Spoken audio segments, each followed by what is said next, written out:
नमस्कार, प्रभा साक्षी देख रहे हैं आप। आपके साथ मैं हूं अंकित सिंह। कार्यक्रम है चाय पर समीक्षा और हमेशा की तरह इस कार्यक्रम में मौजूद हैं प्रभा साक्षी के संपादक नीरज कुमार दुबे जी। सर, बहुत स्वागत है आपका। बहुत धन्यवाद अंकित और जिस तरीके से हम लोग तो आपस में मिल बैठकर चाय का मजा लेते हुए चाय पर समीक्षा कार्यक्रम कर रहे हैं जी लेकिन समाज में कहीं ना कहीं एक जिस तरीके से कट्टरता देखने को मिली है जी एक पक्ष कह रहा है कि हम यहीं नमाज पढ़ेंगे, दूसरा पक्ष कह रहा है कि हम यहाँ हनुमान चालीसा पढ़ेंगे। जी कहीं ना कहीं ये कट्टरता का दौर पिछले 2-3 महीनों में लगातार बढ़ता दिखा है।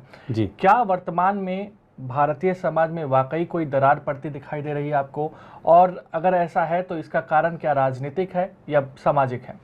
देखिए, राजनीतिक सामाजिक कारण तो नहीं है। इसके पीछे जो कारण है वो हमने देखा कि किस तरीके से बिहार पुलिस ने जाहिर किया है विजन डॉक्यूमेंट 2047। बिल्कुल। ये जो एक अभियान पीएफआई वाले चला रहे हैं कि हमको 2047 तक भारत को इस्लामिक राष्ट्र बनाना है, उसके लिए वो युवाओं में कट्टरता भर रहे हैं। आप देखिए कि उनको बहकाया जा रहा है, फुसलाया जा रहा है, मार्शल आर्ट के नाम पर उनको कुछ और सिखाया जा रहा है। चाहे दंगा करवाने की बात हो, अभी देखिए कानपुर हिंसा मामले में पीएफआई का नाम सामने आया, किस तरीके से पत्थर फेंकने पर 1000 रुपये और पेट्रोल बम फेंकने पर 5000 रुपये दिया गया।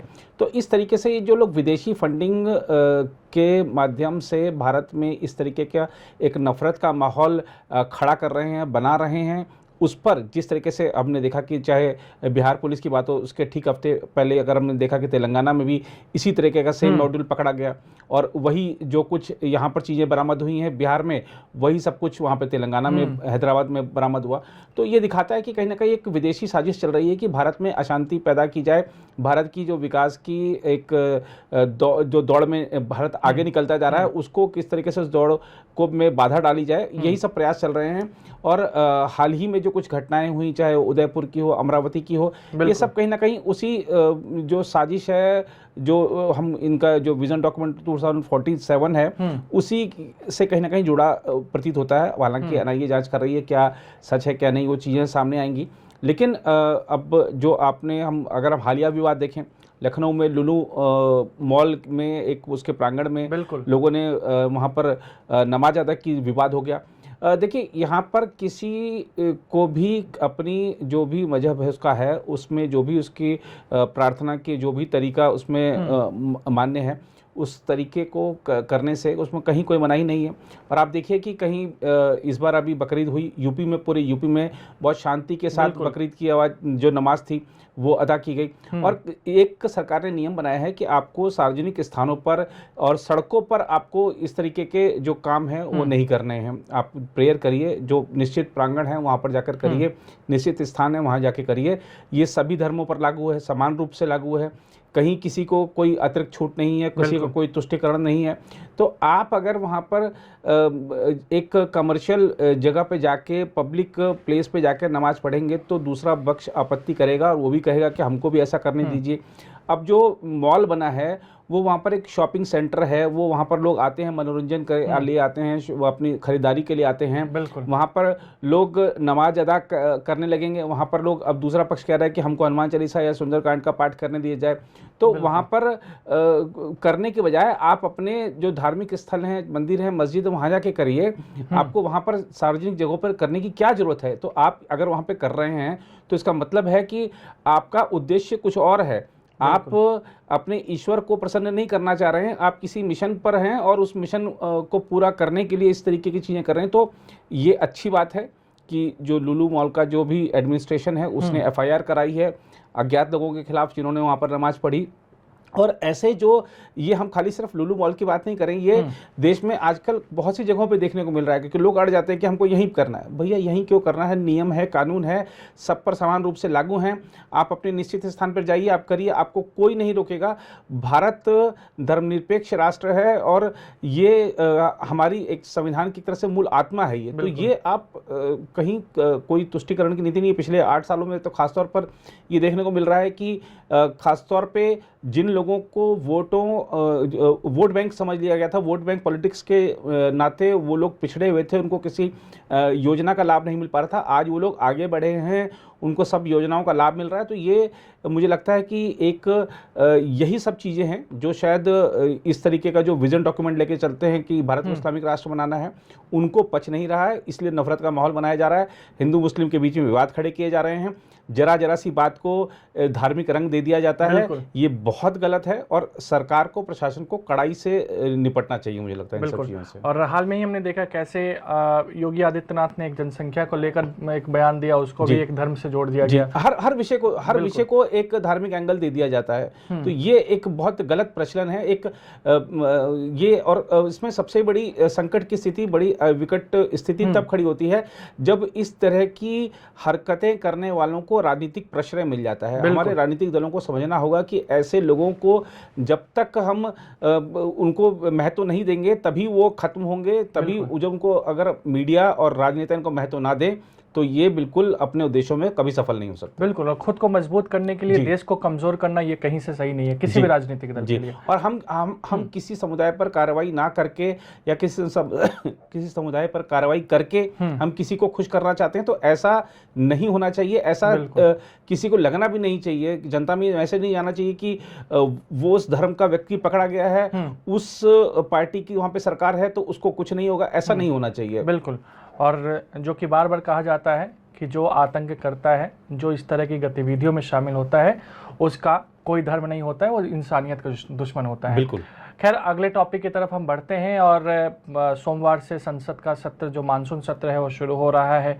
कई महत्वपूर्ण विधेयक इस सत्र में आने वाले हैं, लेकिन ये सत्र शुरू होने से पहले ही विवादों में आ गया है, शोरगुल ज़्यादा हो गया है। ऐसा माना जा रहा था कि इस सत्र में कई मसलों पर खूब चर्चा होगी, अग्निपथ योजना हो, जम्मू कश्मीर में जो जिस तरीके से टारगेट किलिंग हुई है, लेकिन कहीं ना कहीं जो संसदीय शब्दावली में कुछ परिवर्तन किए गए हैं, कुछ शब्दों को लेकर कहा गया है कि इसका प्रयोग आप नहीं कर सकते हैं या फिर उसे आपके संसदीय कार्यक्रम में उसको शामिल नहीं किया जाएगा। इसके अलावा ये भी कह दिया गया कि संसद परिसर में आपको धरना प्रदर्शन नहीं करना चाहिए, इजाज़त नहीं होगी। क्या जिस तरीके से विपक्ष ने इसका विरोध किया है वह सही है? क्या जिस तरीके से संसद की ओर से ये जारी किया गया है आदेश को, क्या ये सही है? और अगर ये सही नहीं है या विपक्ष अगर सही नहीं है तो बीच का रास्ता कैसे निकलेगा? क्योंकि ये जो मामला है, इसी मामले पे संसद में 2-4 दिन हंगामा देखने को मिल सकता है। नहीं, बिल्कुल, और जनता के पैसे बर्बाद होंगे। बिल्कुल सही बात है। और देखिए, मानसून सेशन में मानसून के बादल तो गरज ही रहे हैं और वहाँ पर नेता लोग भी गरजेंगे, मुझे लगता है ऐसा। और जिस तरीके से सत्र शुरू होने से पहले सत्ता पक्ष और विपक्ष ने अपने अपने जो तीर अपने तरकश से निकाल लिए हैं, उससे ऐसा लगता है कि भिड़ंत जबरदस्त होने वाली है। बिल्कुल। लेकिन आपने जैसा कहा, कई सारे महत्वपूर्ण विधेयक वहाँ पर प्रस्तुत होंगे, लेकिन उससे ज़्यादा देखना पड़ेगा, जैसे आपने चर्चा भी की, अग्निपथ है, चाहे वो टारगेट किलिंग हो, चाहे वो बेरोजगारी की बात हो, चाहे महंगाई की बात हो, चाहे सरकार की और जो योजनाएं हैं, या आपने जो अभी बात करी धार्मिक कट्टरता वगैरह, या जो उदयपुर अमरावती की जो किलिंग है, इन सब पर चर्चा होगी। देखना होगा कि सत्र कैसे चलता है। और कई बार हम देखते हैं कि सत्र से एक दिन पहले ही कुछ ऐसी चीज़ें हो जाती है जिससे पूरा जो सेशन है वो वॉश आउट हो जाता है। तो ऐसी कुछ घटना ना हो राजनीतिक रूप से, हम वो इंतजार करना होगा रविवार तक का। और ये भी है कि सत्र अगर हम देखें लिहाज से महत्वपूर्ण, कि आज़ादी का जब 75वां वर्ष हम मना रहे होंगे, उस समय इस संसद का सत्र चल रहा होगा। और दूसरा, इसी सत्र में राष्ट्रपति का चुनाव होना है, उपराष्ट्रपति का चुनाव होना है, तो इस लिहाज से भी बहुत महत्वपूर्ण सत्र है। और अगर हम देखें, आपने जैसा कि जिक्र किया कि अब विपक्ष कह रहा है कि पहले तो हमारे शब्दों पर बैन लगा दिया, अब हमारे धरना प्रदर्शन पर बैन लगा रहे हैं। तो मुझे लगता है कि जो विपक्ष है, जिसने कि खासतौर पर कांग्रेस, जिसने कि वर्षों तक शासन किया, उनको जरा अपनी गिरेबान में झांकना चाहिए। अब जो राज्यसभा का सचिवालय का बुलेटिन आया है, वही सब कुछ 2009 के, 2013, 2014 में जो बुलेटिन राज्यसभा के आए, या जो संसद सचिवालय से जो बुलेटिन आए, उसमें वो सब चीज़ें डाली गई हैं, वो सब चीज़ें लिखी गई हैं। तो ये एक सामान्य प्रक्रिया है, उसमें कहीं कोई नई चीज़ नहीं आई है कि आप धरना प्रदर्शन नहीं कर सकते, आप वहाँ पर भूख हड़ताल नहीं कर सकते, आप वहाँ पर कोई धार्मिक कार्यक्रम का आयोजन नहीं कर सकते। ये एक सामान्य प्रक्रिया है। सेशन शुरू होने से पहले अक्सर इस तरह की जो बुलेटिन जारी होते हैं। और जयराम रमेश जो ट्वीट करके बहुत हो हल्ला मचा रहे हैं, वो जयराम रमेश तब केंद्रीय मंत्री थे जब इस तरह के बुलेटिन जारी हुए थे। तो ये दिखा देना कि ये नए नए भारत में कुछ नई तरीके की चीज़ें हो रही हैं जिसमें कि संसदीय जो नियम हैं उनकी अवहेलना की जा रही है, ऐसा कुछ नहीं है। ये सब चीज़ें पहले से चली आ रही हैं और वही चीज़ राज्यसभा बुलेटिन जो जारी हुआ उसमें ये सब चीज़ें हैं। और जहाँ तक संसदीय असंसदीय शब्दों की बात है तो आप देखिए कि ये तो सभी सांसदों का कर्तव्य बनता है कि संसदीय मर्यादा का ध्यान रखें, अपनी गरिमा का ध्यान रखें और जो असंसदीय शब्द हैं उनका प्रयोग ना करें। लोकसभा अध्यक्ष जी ने यही कहा है कि आप भ्रामक प्रचार ना करें, भ्रामक बातें ना फैलाएं। जो ये जो इस तरीके की पुस्तिका है जो असंसदीय शब्दों की, वो बहुत बरसों से निकाली जा रही है। 2-3 दशक से ज़्यादा समय हो गया जब तब से ऐसी निकल रही है पुस्तिका, और 2010 से तो लगातार हर वर्ष निकल रही है। और इसमें वो शब्द शामिल किए जाते हैं जो कि न सिर्फ संसद बल्कि और जो विधानसभाएं हैं उनकी कार्यवाही में अगर किसी ने बोला है और वो शब्द असंसदीय मानते हुए वहाँ के विधानसभा अध्यक्ष ने, या केंद्र में अगर हम देखें तो लोकसभा में या राज्यसभा में, वो असंसदीय मानते हुए उसको विलोपित कर दिया गया कार्रवाई से, तो ऐसे शब्दों को असंसदीय रखा गया है। और उसके लिए एक समूची प्रक्रिया होती है। ऐसा नहीं कि लोकसभा स्पीकर का मनाया कि नहीं नहीं नहीं ये सब करो भैया, ये सब आपने उसको असंसदीय करो। एक प्रक्रिया होती है, उस सब प्रक्रिया का पालन करते हुए ऐसी एक सूची बनाई जाती है और उस सूची को उसमें रखा जाता है, एक पुस्तक का एक रूप देकर सामने रखा जाता है। तो ये कह देना कि ये भी पहली बार हुआ, ऐसा नहीं है। ये लगातार इस तरीके की चीज़ें होती रही हैं। तो आप अगर ऐसी बात कह रहे हैं तो आप जनता में भ्रम फैला रहे हैं, और आपने जब कि इतने वर्षों तक शासन किया है तो आप अगर ऐसी बातें कहते हैं तो वो थोड़ा सा आश्चर्यजनक लगती हैं कि आपको दूसरा कोई कहे तो ऐसा लगता है कि शायद उसको जानकारी नहीं होगी। लेकिन जब आपके कार्यकाल में भी ऐसी चीज़ें हुई हैं तो आपको पता होना चाहिए कि एक सामान्य प्रक्रिया का हिस्सा है और सत्र से पहले अमूमन ऐसी चीज़ें होती हैं। तो ये एक मुझे लगता है कि ये सब भ्रम की फैलाने की बात है। और ख़ासतौर पर हम देखें कि जो विपक्ष है और सत्ता पक्ष है इस समय बहुत सारे मुद्दों को लेकर एक दूसरे से भिड़ा हुआ है, चाहे वो राष्ट्रपति कैंडिडेट की बात हो, वाइस प्रेसिडेंट कैंडिडेट की बात हो, अग्निपथ योजना की बात हो, चाहे अभी हाल जी, और दूसरा अभी जो महाराष्ट्र में जैसे वहाँ पे सरकार बदली है और ईडी के छापे वगैरह पड़ रहे हैं, तो इन सब चीज़ों को लेकर विपक्ष का सरकार पर कई सारे आरोप है। तो मुझे लगता है कि इन्हीं सब परेशानियों से जूझते हुए शायद, और खासतौर पर सबसे बड़ी परेशानी विपक्ष की यह है कि वो एकता नहीं है।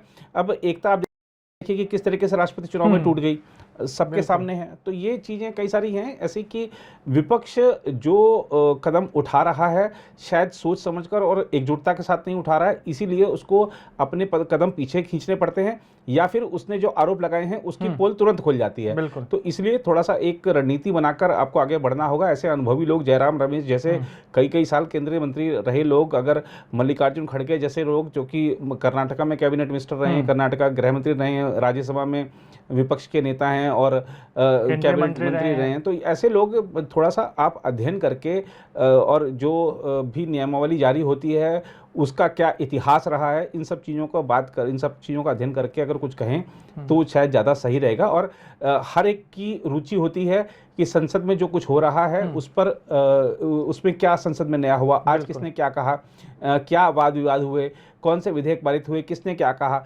तो जब वो लोग देखते हैं कि हंगामे में चर्चा ही नहीं हो पाई या फिर जो आरोप लगाए गए वो मिथ्या थे, तो ये उससे आम आदमी निराश होता। तो ये सभी की जिम्मेदारी है कि जो संसदीय कार्यवाही है उसकी जो गुणवत्ता है उसको बढ़ाएं, और बढ़ाएंगे तभी जब चर्चा होगी, जब संसदीय भाषा का, संसदीय शब्दों का उसमें उपयोग होगा। तो ये सबको ध्यान रखने की जरूरत है मुझे लगता है। तो भारत लोकतंत्र का मंदिर है, मतलब भारत लोकतंत्र की जननी है और संसद उसका मंदिर है, और हम सबको लगता है कि उसकी मर्यादा जो है वो बनी रहनी चाहिए। और कोई भी अगर नियम कानून आता है तो वो सत्ता पक्ष हो या विपक्ष हो, दोनों के विधायकों और सांसदों पर लागू होता है। तो हो हल्ला करने के बजाय अगर कोई सही चीज़ है तो उसका समर्थन भी करना चाहिए। फिलहाल आज के चाय पर समीक्षा कार्यक्रम में इतना ही। अगले सप्ताह किसी और मुद्दे पर होगी आपसे मुलाकात। चाय पीते रहिए, मुस्कुराते रहिए, अपना ख्याल रखिए। और आज के लिए मुझे यानी अंकित सिंह और प्रभात साक्षी के संपादक नीरज कुमार दुबे को दीजिए इजाजत। नमस्कार। अगर आप भी लेना चाहते हैं देश दुनिया की तमाम जानकारी तो आज ही सब्सक्राइब करें हमारे चैनल को। साथ ही नीचे दिए बेल आइकन को जरूर दबाएं ताकि हर अपडेट आप तक पहुंच सके।